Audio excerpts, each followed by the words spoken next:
हाय बच्चों, आज हम क्लास 10th की चैप्टर 2 की एक्सरसाइज 2.2 सॉल्व करेंगे। इसमें आपको दिया हुआ है find the zeros of the following quadratic polynomials and verify the relationship between the zeros and the coefficients. इसमें आपको एक तो ये पता होना चाहिए कि क्वाड्रेटिक पोलिनोमियल क्या होता है और उसके ज़ीरोज़ क्या होते हैं, उसकी भी मैं डिटेल आपको बताऊँगी। इसमें सबसे पहले क्वाड्रेटिक का मतलब होता है जिसकी पावर 2। यहाँ x की पावर 2 है, जो हाईएस्ट टर्म है, जो डिग्री है वो 2 है, मतलब ये क्वाड्रेटिक इक्वेशन हो गया है, ये आपको दे दिया है। और इसके आपको ज़ीरोज़ निकालने हैं। ज़ीरोज़ निकालने हैं तो हम इसको मान लेते हैं कि लेट ये जो वैल्यू हमें दी हुई है ये पी ऑफ एक्स है और ये इक्वल है x square minus twice x और माइनस 8। हम इसको इक्वल टू ज़ीरो पुट कर देंगे। तो पहले हम p of x equal to zero,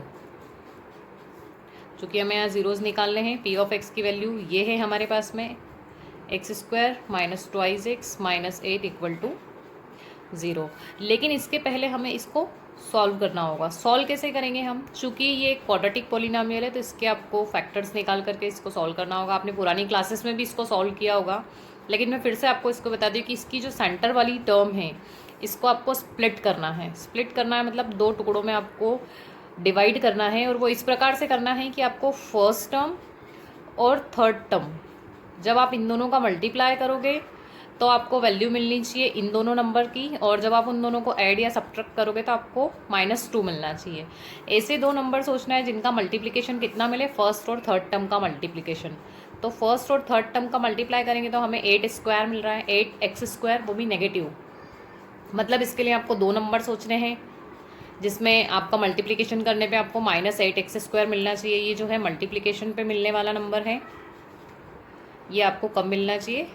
जब आप मल्टीप्लाई करेंगे फर्स्ट और थर्ड टर्म का। तो ऐसे दो नंबर मैं ले सकती हूँ, एक नंबर हो सकता है 4x और दूसरा हो सकता है ट्वाइस एक्स। 4 2 ज़ा 8 और x और x का मल्टीप्लाई करेंगे तो वो एक्स स्क्वायर भी हो जाएगा। लेकिन अब मुझे नेगेटिव चाहिए एक टर्म इसमें, मतलब इसमें कोई एक नंबर नेगेटिव होगा।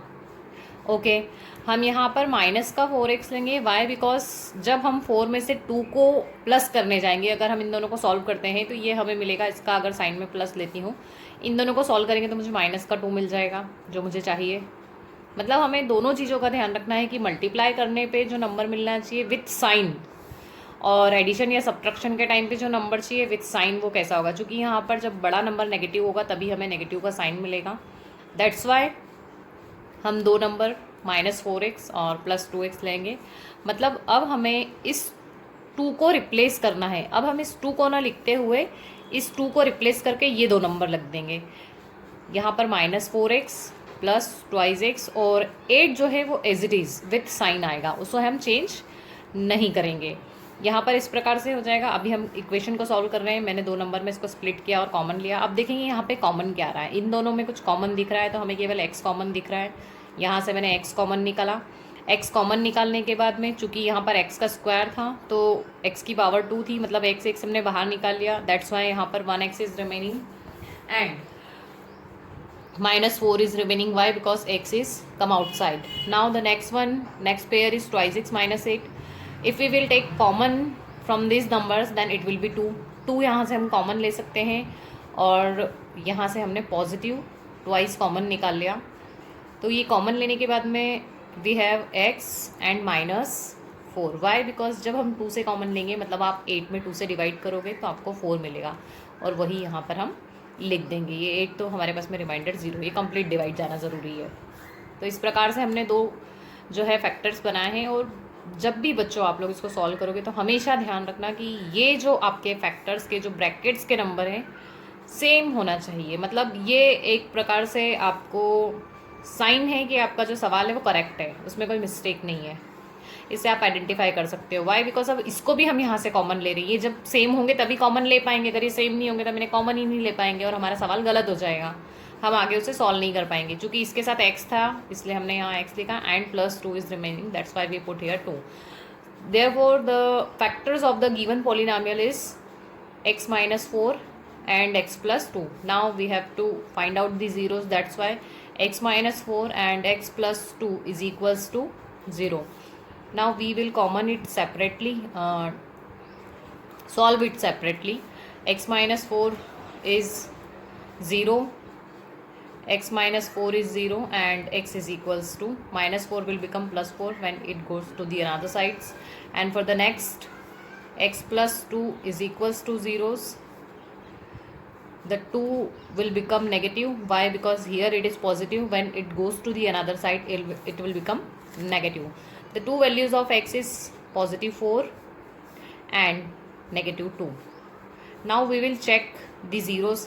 यहाँ पर हमें 2 ज़ीरोज़ तो मिल गए हैं, लेकिन अब हम इनका कन्फर्मेशन करेंगे कि ये जो ज़ीरोज़ हैं हमारे वो करेक्ट हैं या नहीं हैं. तो ये ज़ीरोज़ का कन्फर्मेशन करने के लिए जो हमारे पास में फॉर्मूला है हम उसको पुट करेंगे. ये जो फॉर्मूला है सम ऑफ द ज़ीरोज़ में हमारे पास में 2 ज़ीरोज़ जो आए हैं उनका हम सम करते हैं. अगर तो एक ज़ीरो हमारा 4 है और यहाँ पर दूसरा जो है वो हमारे पास में नेगेटिव 2 है. और इसका जो फॉर्मूले में ये बोलते हैं कि कोफिशिएंट ऑफ एक्स, मतलब एक्स के साथ जो कोफिशिएंट है, यहाँ पर एक्स के साथ में -2 का मल्टीप्लाई है, तो हम ये जो कोफिशिएंट है वो -2 यहाँ पुट कर देंगे. और चूंकि ये फॉर्मूले में माइनस है तो वो माइनस हम अलग से पुट करेंगे. आप इसमें कंफ्यूज मत होइएगा कि ये माइनस पहले से है तो हमें इसे पुट करना है या नहीं करना है. नहीं, आपको करना है. वाई? बिकॉज ये फॉर्मूले का है और जो उसका कोफिशिएंट का है वो तो हमें पुट करना ही होगा. नेक्स्ट, एक्स स्क्वायर का कोफिशिएंट. चूँकि एक्स के साथ यहाँ पर किसी नंबर का मल्टीप्लाई नहीं है, एक्स स्क्वायर अलोन है, दैट मीन्स 1 इज़ हेयर. वहाँ पर 1 का मल्टीप्लिकेशन है और हम वहाँ पर 1 ले लेंगे. जब हम इसको सॉल्व करेंगे तो 4 में plus minus minus and minus minus plus 2, that means 2 equal to 2. Why? Because in the denominator there is no meaning of the 1 and minus plus is minus. 4 minus 2 is 2. So LHS equal to RHS.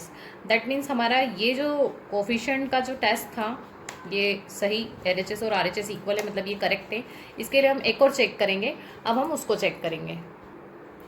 Now our second test, product of zeros is equals to constant term upon coefficient of x square. Constant term जब हम हमारे polynomial में देखेंगे, जो given polynomial था हमें quadratic polynomial, इसमें constant term हमारे पास में ये जिसके साथ में कोई एक्स या एक्स स्क्वायर नहीं होता है, मतलब कोई भी वेरिएबल नहीं होता है, वो कांस्टेंट टर्म होती है. तो ये कांस्टेंट टर्म हमारे पास में -8 है, तो हम यहाँ पर रख देंगे -8 और is equals to constant term इस साइड आएगी. ये -8 upon coefficient of x square. Coefficient of x square हमारे पास में क्या है? 1 है.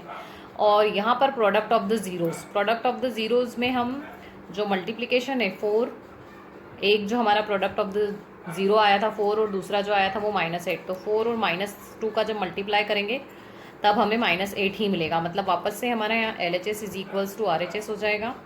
मतलब वापस से जो दोनों साइड है वो सेम है, मतलब जो हमारे ज़ीरोज़ हैं वो करेक्ट है और ये हमारा सेटिस्फेक्शन भी हो जाता है. तो इसलिए हम फाइनली आंसर जो देंगे वो देंगे 10. The relationship between the zeros and the coefficient is verified. इस प्रकार से हम हमारा फाइनल आंसर कर देंगे और यही हमारा पहले क्वेश्चन का, इसका सब जो क्वेश्चन है उसका सॉल्यूशन होगा. Thank you.